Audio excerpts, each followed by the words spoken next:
Tänapäeval on tekkimas selline ohtlik trend sõidukijuhtide seas nagu lähitulede põlema jätmine pimedal ajal peatatud sõidukitel. Asulavälisel teel tuleb sõiduk peatada või parkida parempoolsel teepeenral.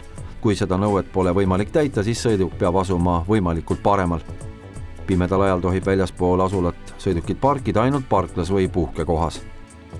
Asulavälisel teel halva nähtavuse korral või pimedal ajal valgustamata teel peatatud või pargitud mootorsõidukil ning selle haagisel lisaks numbri ääretuledele tuleb kasutada ka ohutulesid ning ei tohi põleda lähi-, kaug- ega udutuled. Seda kõike selleks, et oleks paremini märgata teistele juhtidele liiklejaid, kes toimetavad ümber peatatud või pargitud sõiduki.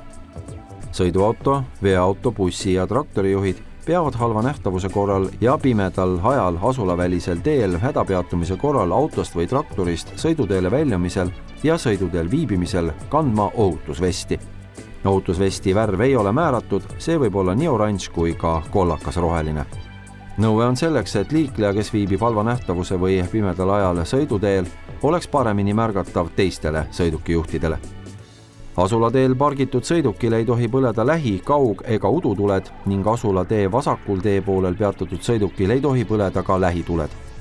See selleks, et teised sõidukijuhid saaks aru, et tegemist on pargitud või peatatud sõidukiga ehk mitte liikuva sõidukiga.